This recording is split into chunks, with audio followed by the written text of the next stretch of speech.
እሱ ትሁት የሚገባል የምትቀርበው ሴት የለችም። እኔ የምፈራው እድል እሷ ጣፋንታ ላይ ደርሳል።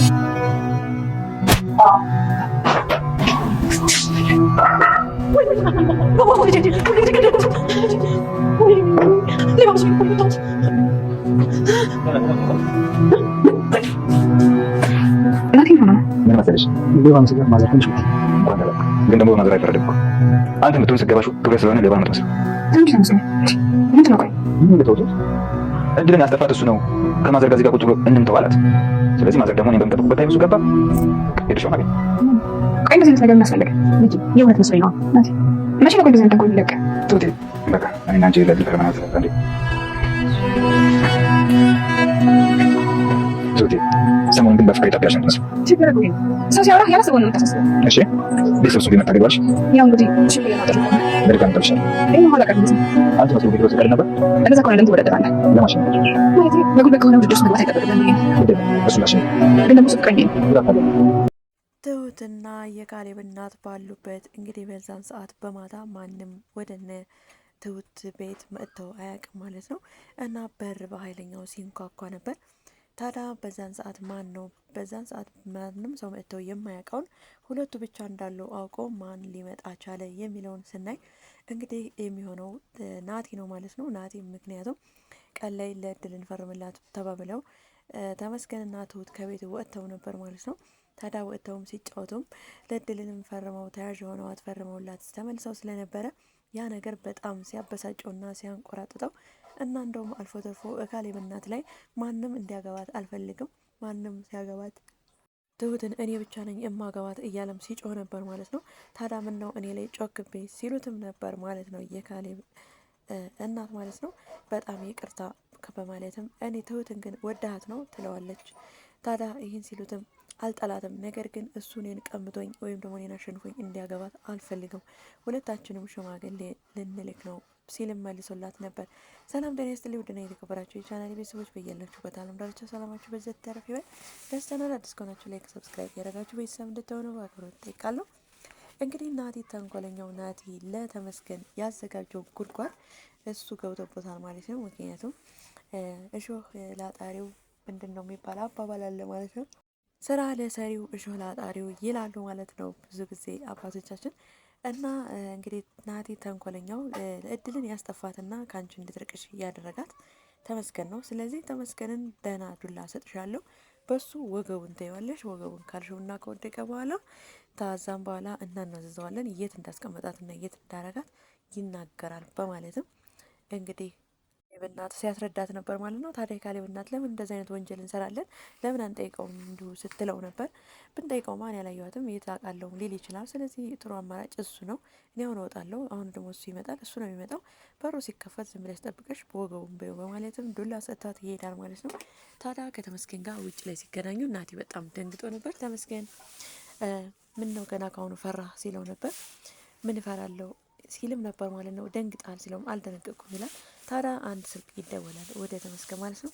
ይቺ ስልክ ረጅም ናት፣ ስለዚህ አትጠብቀኝ አትቆም ሂድ ብሎት እንግዲህ ተመስገን ይገባል ማለት ነው። ታዲያ ተንኮለኛው ናቲ ተመስገን ከዛው ከበሩ ስር ሳይሄድ ስልክ እንደያዘ ስላወቀ አይ ና አሁን ተቀምሳለህ ታዘጋጅታለህ ታቀምሳለህ ሲለውም ነበር ማለት ነው። ታዲያ ይህን ንግግር ተመስገን ጆሮ ገብቶ ስለነበረ አሀ ነው እንዴ በማለት ተመስገን ይደበቃል ማለት ነው። ናቲ ትንሽ ቆይቶ ተመልሶ ወደ ቤት ይገባል። ታዲያ የካሌብ እናት እንግዲህ ዱላዋን ይዛ እየጠበቀች ነበር እንደተነገረችው ማለት ነው። ተመስገን ተደብቆ ናቲን ያስቀድመዋል ማለት ነው። ናቲ ሲገባ ግን በያዘችው ዱላ ወገቡን ስትለው ናቲ ወድቃል ማለት ነው። ታዲያ ተመስገን ይደርሳል። ምን ሆነ ነው ሲሉ ልጅን ገደልኩት እያለችም የካሌብ እናት ትጫዋለች ማለት ነው።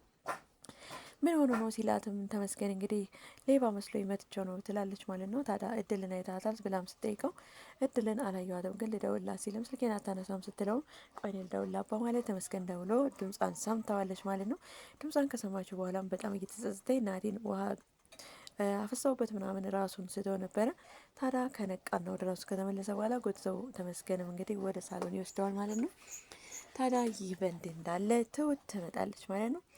ናቲ ምን ሆኖ ነው ተመስገን ምን ሆኖ ነው ብላ ናቲን ስጠይቀው ናቲ እንግዲህ ትሁት እንዳሰማበት ቀደም በማለትም ሌባ መስያቸው ማዘር ትንሽ መተው ነው ብዙ አይደለም ሲል ይመልሳል ማለት ነው። ታዲያ ተመስገን አይ ትሁት እንደዚህ ነው አንድ ነገር ልንገርሽ ይላታል። እድልን ያስጠፋት እሱ ስለሆነ ዱላ ይዘሽ ጠብቂውና ወገቡን በዩ ሲገባ ብለው ለማዘር ነገራት። ማዘር ምንም ጥፋት የለባትም እንደተነገረችው ዱላ ይዛ ጠበቀችው። ታዲያ ዱላ ይዛ ስትጠብቀውም በእኔ ቦታ እሱ ቀድሞ ገባ ወገቡን አለችው። ይህ ነው ታሪኩ ይላል። ታዲያ የማዘርም እንግዲህ እንዲህ ሲሉ ነበር የመለሱት። እኔ እኮ የእውነቱን መስሎኝ ነው ይላል። ታዲያ ትሁትም ናቲ ግን ከዚህ ተንኮል መቼ ነው የምትታረመው ትለዋለች። ታዲያ ከተመስገን ጋር ደስ ብላቸው ወክ እያደረጉም ነበር። ለእድል ፈርመው ሲመለሱ መንገድ ላይ ቁጭ ብለው እየተጫወቱም ነበር። የድሮ ፍቅራቸው የተመለሰ ይመስላል። ሽምግልና ግን መቼ ነው ምልከው ሲላትም ግን እኮ በእኔ ፍቅር ጠብ ያለች ትመስያለች ይላታል። ታዲያ ትሁት ትነጫነጭበታለች።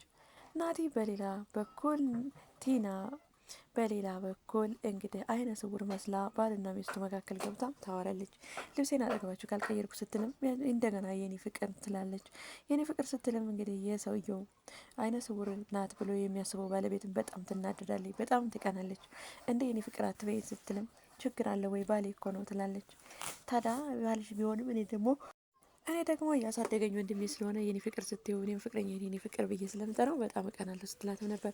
ከደበረሽ እና የሚደብርሽ ከሆነ ለምን ቤት አይከራይልሽም ስትላትም ውጭ እያልሽ ነው ትላለች። ውጭ እያልኩሽ አይደለም፣ እኔ በጣም ነው የምወድሽ የኔ ቆንጆ፣ ነገር ግን ያው ባልና ሚስት ከሆኑ ይሆን ማን እንግዲህ መቼም ወንድሜ አይደል ባልና ሚስት ሲሆን አንድ ጋር ነው ወይ የምተኘው ብላ ስጠይቃትም መቼም ወንድሜ አይደል ባላጎችን የመጣሁት ባሌ ጋር ነው አብረን ነው የምንተኘው ስትላትም ነበር ማለት ነው።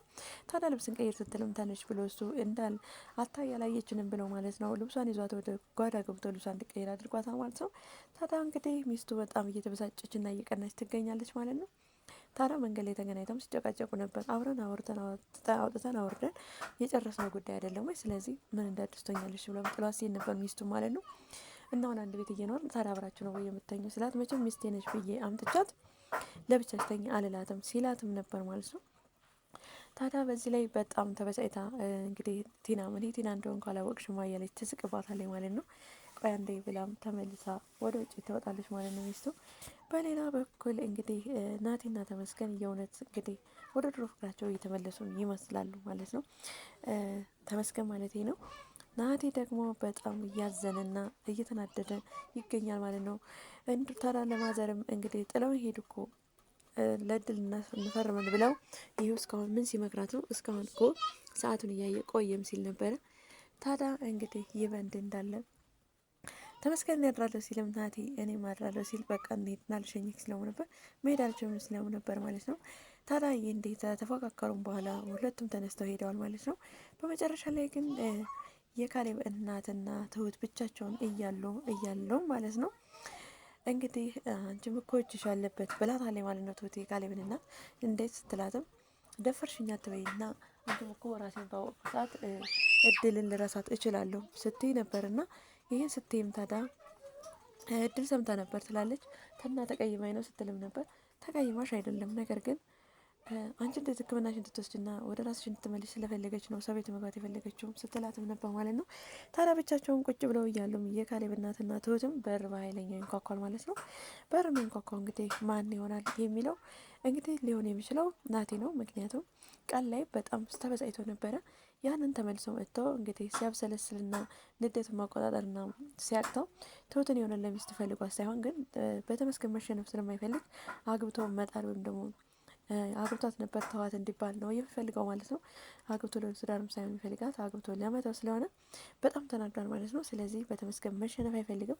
ሽማግሌው ሁለቱም ልከው እንግዲህ ማንኛቸው ተቀባይነት እንደሚያገኙ እንግዲህ አላወቁ ማለት ነው። ምክንያቱም ተቀባይነት የሚያገኙ ተመስገን ነው ብለን ተስፋ እናደርጋለን። ምክንያቱም ተመስገን ይቅርታም ጠይቀው ቤተሰቦቹም የእሷ ቤተሰቦች ስለፈቀዱለት፣ አሁንም ደግሞ ትሁት ወደ ተመስገን እያዳለች ስለሆነ ተመስገን ነው ሽማግሌ የሚቀበሉት ማለት ነው። ናቲ ሽማግሌዎች ይቀበሉኝ አይቀበሉኝ ይሆን የሚለውን አንደኛ ጥርጣሬ ያድሮበታል። ሁለተኛ ምን እያለ እያሳመናት ነው ብሎ በጣም እየተናደደ ስለነበረ እንግዲህ ማታ ላይ በዛን ሰዓት ማንም መጥቶ አያውቅም።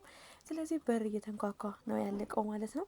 እንግዲህ በር ያንኳኳው ማን ይሆን? ናቲ ይሆንስ? በሩንስ ማን ይከፍትለት ይሆን? ከፍቶስ ገብቶ ምን ሊሆን የሚለውን እንግዲህ በቀጣይ ቪዲዮ ይዤላችሁ መጣ ይሆናል። ለዛሬ እዚህ ላይ ያበቃው። በሌላ ቪዲዮ እስከምንገናኝ ድረስ ቸር ሰንብቱ። ባይ ባይ።